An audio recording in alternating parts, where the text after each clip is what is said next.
Parce qu'on a encore un témoignage de l'incendie de 2019 ici, qu'on a laissé. Les claveaux qui sont ici sont tombés pendant l'incendie, ont perforé ce réseau de chauffage du 19e siècle. Et dessous, voilà, il y a une stratification qui est extrêmement dense, intéressante et passionnante, parce qu'on n'est pas n'importe où. On est déjà dans l'île de la Cité, on est à Notre-Dame, et en plus on est dans la croisée de transept.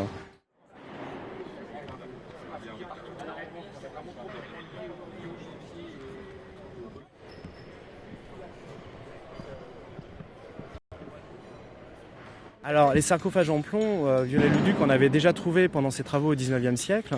Ils étaient tous de l'époque moderne et avaient une plaque funéraire justement qui indiquait quelle était la personne. Ici on n'a pas de plaque funéraire et au niveau de sa chronologie on reste encore sur une hypothèse. Est-ce qu'il est du 14e siècle, est-ce qu'il est un petit peu plus récent? Et ça, il y a seule une ouverture en fait du sarcophage pourrait permettre d'apporter ces éléments de compréhension.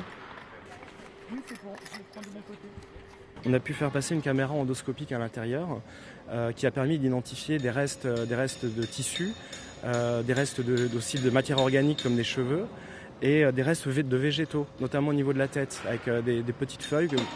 En première lecture, on dirait du buis, mais c'est à confirmer. Et c'est une pratique justement qui est réservée aussi à une élite sociale où on ne va pas parler d'embaumement, mais aussi de préservation maximale du corps.